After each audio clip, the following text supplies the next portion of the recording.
The Marketing Review from Star Radio. And now we turn to e-commerce and my guest, Greta Paa-Kerner. Greta, could we start with describing what e-commerce means? Sure. E-commerce is a relatively new phenomenon when you think about the history of retail. And what it is, it's making your purchase remotely, whether it's on a PC, on a mobile, or a tablet. So it's making that purchase not in store, but using a digitally assisted method. So for most of us, this is buying something from Amazon. It could be Amazon, it could be anywhere, but it doesn't necessarily have to be the big guys like Amazon. And there's been a huge growth in online shopping and e-commerce. There has been, and it's very interesting because the growth is it's exponential. This year in 2015, it's expected to increase by about, here in the UK, about 16%.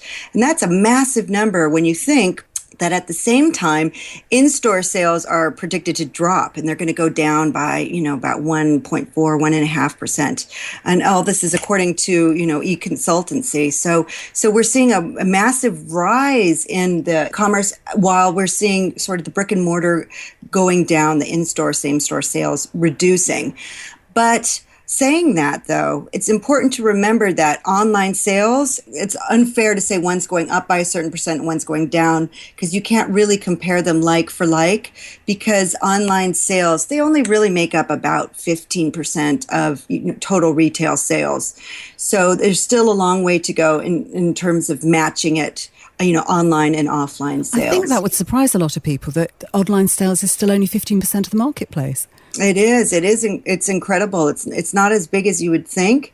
And I think it probably will never surpass it. There's going to be room for both. So it's not something that will surprise us, I suppose, going forward. So what influences a shopper when they decide to go an e-commerce route rather than perhaps going to what we would call a bricks and mortar, a real store? A real store.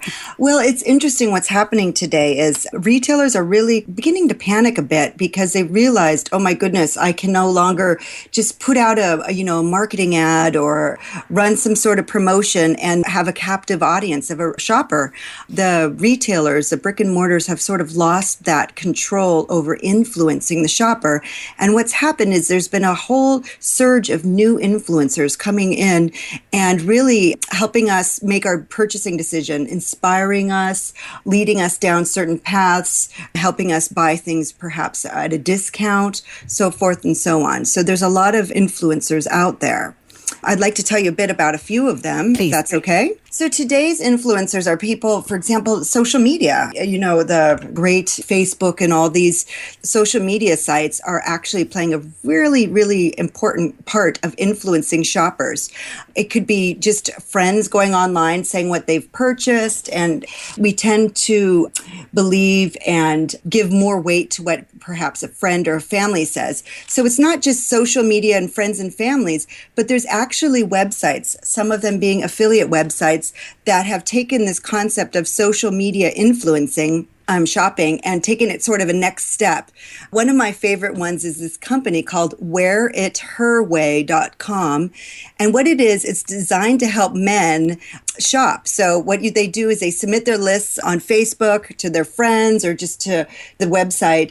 And then women come online and say, oh, I don't like this. Oh, you shouldn't get this. So it's a way of men buying things that women like. So it's kind of a unique and an interesting way of using social media. Any woman or a woman that they know? Or can you just go into some random man and go, actually, I don't like that? The man can choose the way that he wants it done. So he could either, put it up there and just show it to his friends and family, or he can get a bigger audience of people that he doesn't even know to help him make his purchase decision. So it's fun things like that go on it. Another site is called Products, which is Pradux. And it's a matter of you just log into Facebook and you share your top products, or you can embed them. And actually what happens then is you start getting rewarded for the style. So the more you put up there, the more you're rewarded in terms of getting credit towards making future purchases. So what we're seeing is this is a whole new influencer that we had never seen before, helping people. These new communities that are forming are helping inspire and influence shopping. So this is similar to Amazon's idea of people that bought this have also bought, or other things you might be interested in, which is another way of encouraging. And I know it can be very useful for gifts when you're not quite certain what else the person you're buying for might like. Exactly. That's another way of doing it too. And those are all digitally enabled. Amazon's one is based on a fantastic algorithm that learns as you shop. And that's possible due to kind of our digital world and the way we're going in terms of understanding the shopping habits and so forth and so on. Another influencer that I find interesting is this idea of television interactive print. Now, this is something that's very, very cutting edge. So we're just on the brink of this becoming more mainstream as a method of influencing a shopper. And what it is, for example, TV, there's a website called Whimsy, and they have really strong connection with a lot of the studios, television studios particularly. And what happens is you are watching a show and you like the outfit that one of the characters is wearing. Well, on Whimsy, you can go online and then shop and buy that same outfit. So it's using the television and the shows you're already naturally watching to be inspiration and new channels or influences for you to make a purchase. And I think that's something that we're going to start seeing a lot more of going forward. So this is a whole different way of product placement, not just placing a product. I can actually then go in and go, oh, can I buy that product? Exactly. And then with print, there's something now called interactive print. It has not quite made it mainstream yet, but it's definitely on the cusp, and it's something that people should consider. And again, it is a bit of the same, what you're saying, Kieran, about product placement. But it's taking a print ad and actually bringing it to life and being able to shop through that print.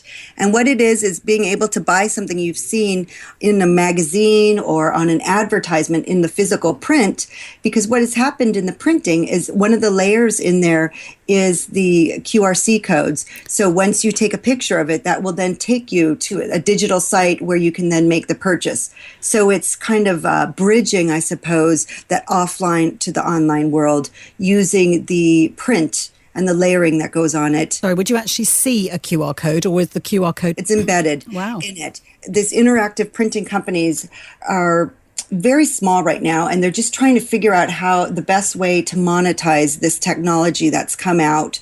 And, the technologies, the layering that goes into the printing is different based on the different firms that are doing it, but it all has pretty much the same effect, which is taking a printed piece, printed material, and being able to then bridge it to an online world. So other ways of putting a shopper off online shopping, one of my least favourite things is when I put everything in the shopping basket and I go to pay, and then they say, you need to create an account and a password. And I think, I don't want a password, I just want to give you my money.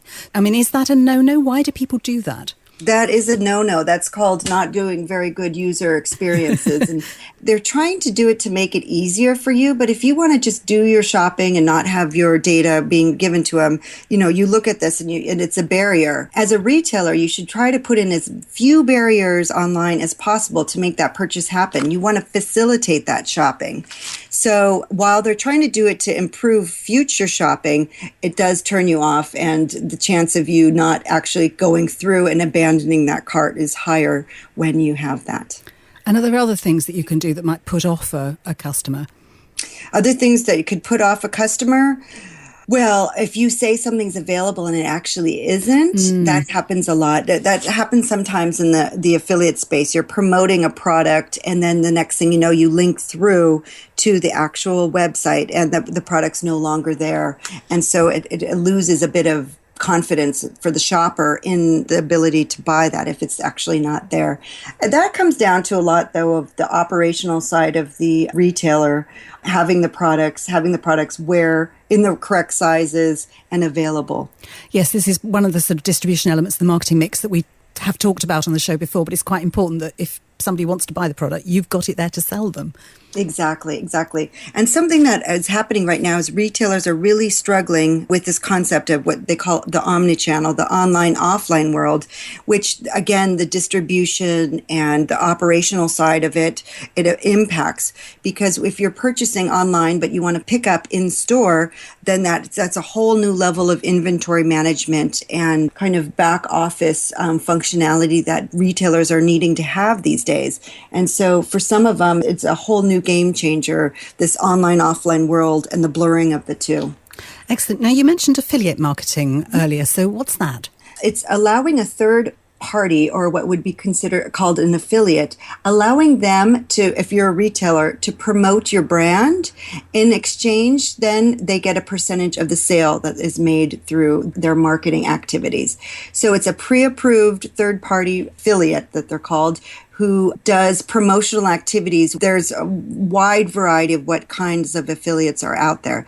But the ultimate goal is that they are bringing traffic in, and they are only rewarded if there's a purchase made. So it's cost per acquisition, a CPA, versus just them going out and promoting the brand and getting paid just to promote it. There actually has to be a sale made. So they have to work very hard for their money. Can you give me an example of an affiliate marketer? Oh gosh, there's so many different types. It's now become mainstream, and the types of affiliates that are out there are anything from, for example, cashback websites or voucher code sites, could be bloggers. So anywhere from a mom and pop type of blogger. It could be a portal, a shopping portal, for example, ShopStyle, which interestingly enough was purchased recently by Facebook. So it's a portal where you go and you get inspired by these ideas. And one of the main, I suppose, rules for it is that the affiliate is actually not selling you the product. They're just going to redirect you to the website of the actual retailer that actually sells the purchase. Oh, I see. Amazon does this a lot again, doesn't it? Where you can click through from somebody's website and go to Amazon to buy, and that's affiliate marketing. Well, Amazon's an interesting one. They played a very big role in shaping this whole affiliate market. There are two things. They're a portal and they're also a marketplace. And the difference between the two is a marketplace is where you actually go to shop. So you think about the old idea of a market or a market town. You physically go there and you make your purchase and the transaction happens there. So Amazon is a marketplace that way. They're also a portal. And what that means is that they promote, or they are attracting traffic to other people's websites. And then the actual purchase doesn't happen on the Amazon website, but it then goes through and it happens on the other person's website. Amazon's not a really good example for affiliates because they're not pure, clean affiliate type of structure. Whereas ShopStyle is a clean structure. It's a better example of that, yes. So, yeah. And then also bloggers get involved in it too. So if you have a blog and you are very passionate about something, say cycling, and you have a very good following, because it always comes down to having that traffic. So if you have this big traffic or following, you can monetize that. And the way you would do that is that by adding some affiliate links and start promoting other products. So probably products that would be related somehow to health and fitness, and then you would get a percentage of the sales for any sales that come through your links to those websites. So for any keen bloggers that are listening that fancy doing that, how would they go about starting that? Actually easier than you think. You don't have to be a technical whiz about it. You would work with sort of considered, I don't know if you'd consider it an affiliate network stroke super affiliate. I would go to someone like Skimlinks, Skimlinks, Skimlinks, or Viglinks, Viglinks. And what these two super affiliates have is the technology and the capability to then easily track. So you just get your tracking links from them, and you have to share a bit of your, percentage of sale with them. The easiest, quickest, lowest barrier to entry into the affiliate marketing world for bloggers. And do you think, finally, that e-commerce is going to be the future? Or you said you thought maybe it wouldn't grow much beyond 15%. What's happening is e-commerce, you can't really divide it into two silos anymore, online, offline. Those days are over. And really, one is assisting the other. For example, digital is enabling the in-store shopper. The walls are blurring and you can't really call it e-commerce anymore, but rather digitally assisted shopping, I suppose, would be a term you can use. Because what's happening is people are using more and more phones or iPads or devices to help them in-store doing the shopping, whether it's being inspired to purchase something or doing product reviews or finding out if there's any accessories that go with it. So this idea of having these digitally assisted sales, I think that's going to be a very large component of it.